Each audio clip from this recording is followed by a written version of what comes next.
এই ভিডিওতে আমরা আলোচনা করব অডস রেশিও এবং রিস্ক রেটের চারপাশে কনফিডেন্স ইন্টারভ্যাল নিয়ে। তাহলে কনফিডেন্স ইন্টারভ্যাল বলতে আমরা কি বুঝি? আসলে কনফিডেন্স ইন্টারভ্যাল পি ভ্যালুর সমতুল্য। তাহলে এই তথ্য থেকে আমরা জানতে পারি এখানে পরিসংখ্যানগত গুরুত্ব আছে কিনা। তাহলে কনফিডেন্স ইন্টারভ্যাল বলতে আমরা কি বুঝি? চলুন নিচের উদাহরণটি লিখি। যদি কনফিডেন্স ইন্টারভ্যাল 4 থেকে 7.95 পর্যন্ত বিস্তৃত হয়, এর মানে যদি আমরা এই গবেষণাটি 100 বার করি তাহলে 95টি গবেষণায় ফলাফল 4 থেকে 7.95-এর মধ্যে থাকবে। তাহলে ফলাফলের পরিসর এই সীমার মধ্যেই থাকবে। শুধুমাত্র 5টি গবেষণার ফলাফল এই সীমার বাইরে যাবে। তাহলে আমরা কিভাবে জানব এটি গুরুত্বপূর্ণ কিনা? আমরা এই পরিসরের দিকে তাকাবো। তাহলে এই পরিসরে আমরা দেখব যে 4 থেকে 7.95-এর মধ্যে আছে এবং এতে 1 নেই।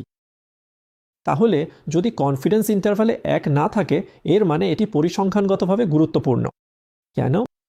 কারণ আমরা যখনই এই গবেষণাটি পুনরাবৃত্তি করব, প্রথম গ্রুপটি দ্বিতীয় গ্রুপের চেয়ে 4 গুণ, 5.2 গুণ, 6.0 গুণ, 6.7 গুণ, সর্বোচ্চ 7.95 গুণ বেশি হবে।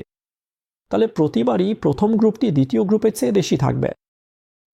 যদি আমরা দ্বিতীয় উদাহরণের দিকে তাকাই, কনফিডেন্স ইন্টারভ্যালের পরিসর 0.25 থেকে 0.65, আমরা দেখতে পাবো প্রথম গ্রুপটি দ্বিতীয় গ্রুপের চেয়ে কম।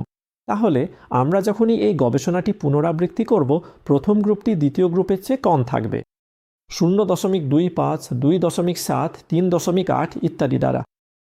তাহলে এই ফলাফলটিও আবার পরিসংখ্যানগতভাবে গুরুত্বপূর্ণ, কারণ এটি 1কে অন্তর্ভুক্ত করেনি। তবে শেষ উদাহরণে আমরা দেখতে পাবো কনফিডেন্স ইন্টারভ্যালের পরিসর 0.8 থেকে 1.15। তাই এখানে আপনি দেখতে পাচ্ছেন এই পরিসরে 1 অন্তর্ভুক্ত আছে। অর্থাৎ কখনো কখনো কনফিডেন্স ইন্টারভ্যাল এর মানে প্রথম গ্রুপটি দ্বিতীয় গ্রুপের চেয়ে বেশি হতে পারে। যদি এটি 1-এর বেশি হয়, অথবা দ্বিতীয় গ্রুপের তুলনায় কম হতে পারে যদি সংখ্যাটি 1-এর কম হয়। তাই আবারও এই উদাহরণে ফলাফলটি পরিসংখ্যানগতভাবে গুরুত্বপূর্ণ হবে না, এটাই কারণ। চলুন এই উদাহরণগুলো দেখি। অড রেশিও 2.3, কনফিডেন্স ইন্টারভ্যালের পরিসর 1.3 থেকে 3.6। এর মানে প্রথম গ্রুপটি দ্বিতীয় গ্রুপের তুলনায় 2.3 গুণ বেশি এবং কনফিডেন্স ইন্টারভ্যালের পরিসর 1.3 থেকে 3.6, যার মানে ফলাফলটি পরিসংখ্যানগতভাবে গুরুত্বপূর্ণ, কারণ এটি অন্তর্ভুক্ত পড়েনি। দ্বিতীয় উদাহরণে এখানে এটি 0.66।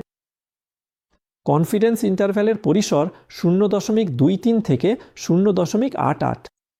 তাই প্রথম গ্রুপটি দ্বিতীয় গ্রুপের তুলনায় 0.66 গুণ কম এবং ফলাফলটি পরিসংখ্যানগতভাবে গুরুত্বপূর্ণ, কারণ এটি 1 অন্তর্ভুক্ত করেনি।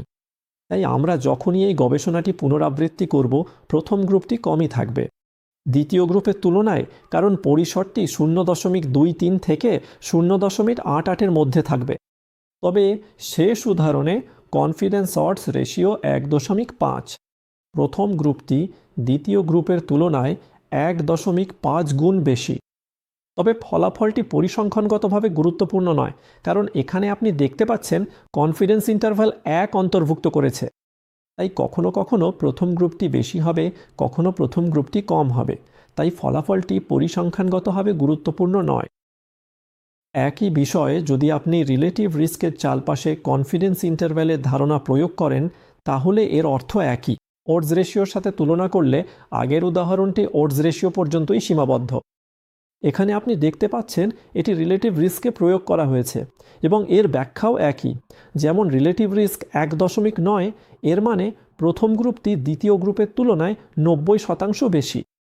ফলাফলটি পরিসংখ্যানগতভাবে গুরুত্বপূর্ণ, কারণ এটি 1 অন্তর্ভুক্ত করেনি। দ্বিতীয় উদাহরণে প্রথম গ্রুপটি দ্বিতীয় গ্রুপের তুলনায় 56% কম এবং ফলাফলটি পরিসংখ্যানগতভাবে গুরুত্বপূর্ণ। তৃতীয় উদাহরণে প্রথম গ্রুপটি দ্বিতীয় গ্রুপের তুলনায় 20% বেশি এবং ফলাফলটি পরিসংখ্যানগতভাবে গুরুত্বপূর্ণ নয়, কারণ এটি 1 অন্তর্ভুক্ত করেছে। ধন্যবাদ।